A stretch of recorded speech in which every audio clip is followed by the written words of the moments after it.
যারা হেফাজত ইসলামকে বাধা দিয়েছিল তাদের বিরুদ্ধে গর্জনের আওয়াজ, এটা সংসদে যাওয়ার আওয়াজ এটা নয়। কারণ ইসলামকে, হেফাজত ইসলামকে দেশ থেকে তাড়িয়ে দেওয়ার স্বপ্ন যারা দেখেছিলে, উলামায়ে কেরামদেরকে যারা জেলের তালাবদ্ধ করে রেখেছিলে, উলামায়ে কেরামের জবানে যারা তালা দিয়ে তাদের মুখ বন্ধ করার চেষ্টা যারা করেছিল, তাদের কানে আজকের বলিষ্ঠ আওয়াজ হলো এটার একটি জবাব আর উত্তর মাত্র। কারণ আমাদের মুরব্বীরা কোন দাদার গোলাম না, আমাদের মুরব্বীরা ভারতের গোলামি করে না, আমাদের মুরব্বীরা আমেরিকার গোলামি করে না, আমাদের মুরব্বীরা আল্লাহর জমিনে আল্লাহর দ্বীনকে কায়েম করার জন্য কথা বলে।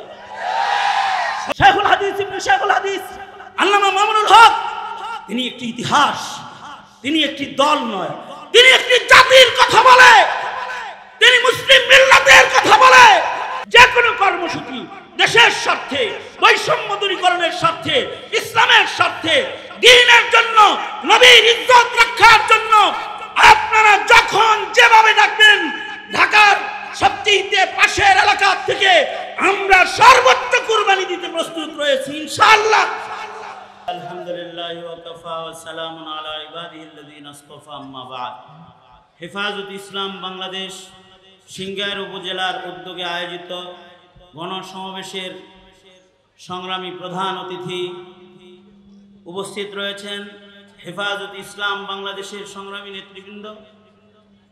মুরব্বীদের উপস্থিতিতে হেফাজতের আজকের এই গণসমাবেশ, হেফাজতের অধিকার, হেফাজতের কথা বলবার জন্যে, হেফাজতে ইসলামের ডাক আপনাদের কানে পৌঁছে দেবার জন্যে হেফাজতে ইসলাম বাংলাদেশের সিংগারের উলামায়ে কেরামের মেহনতের একটি আয়োজন। আজকে হেফাজতে ইসলামের কোনো সমাবেশ সিংগার হবে তো দূরের কথা, হেফাজতে ইসলামের সাধারণ একজন নেতাকে, সাধারণ একজন কর্মীকে ওয়াজ করতেও বাধা দিয়েছে এই সিংগারের মাটিতে ঢুকতে দেয়।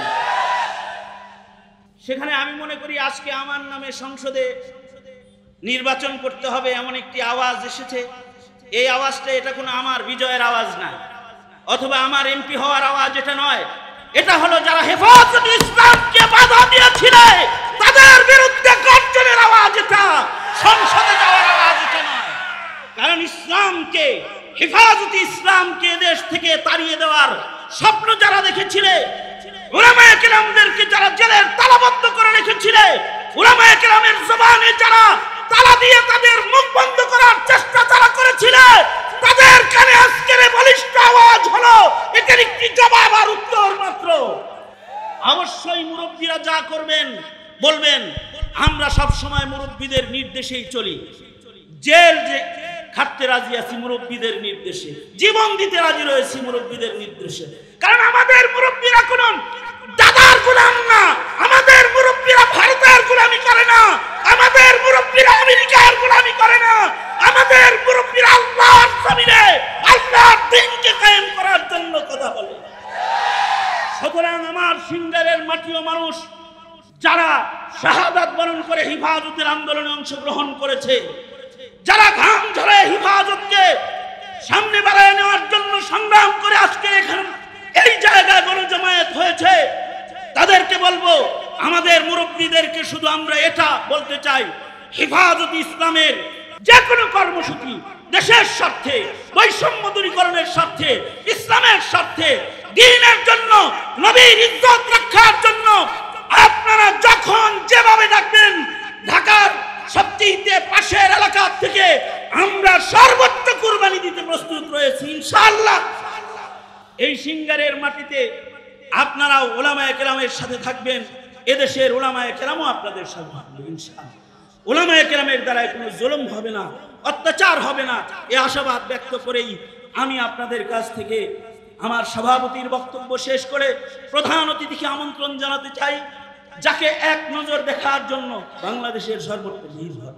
শেখুল হাদিস ইবনে শেখুল হাদিস আল্লামা মামুনুল হক, তিনি একটি ইতিহাস, তিনি একটি দল নয়, তিনি একটি জাতির কথা বলে, তিনি মুসলিম মিল্লাতের কথা বলে।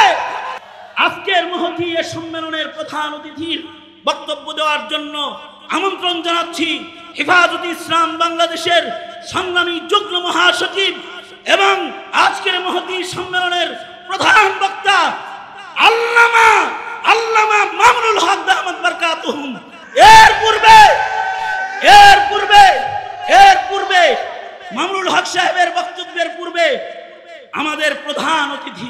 হেফাজতে ইসলাম বাংলাদেশের সংগ্রামী মহাসচিব, আমাদের সকলের মুরব্বী, জাতির চরম সংকটে যিনি হেফাজতে ইসলামকে আগলে রেখেছেন, ভালোবাসা দিয়ে, ত্যাগ দিয়ে, কুরবানি দিয়ে হেফাজতে ইসলামকে যিনি আগলে ধরে রেখেছেন, আজকের মহতী মজলিসের সম্মানিত প্রধান অতিথি আপনাদের সামনে গুরুত্বপূর্ণ বক্তব্য পেশ করবেন। আমিরুনা, আমাদের আকা, আমাদের সরদার সাল্লাল্লাহু আলাইহি ওয়াসাল্লামের আমানতের এক যোগ্য বাহক হযরতুল আল্লামা শেখ সাজিদুর রহমান দামাত বরকাতুহুল আলিয়া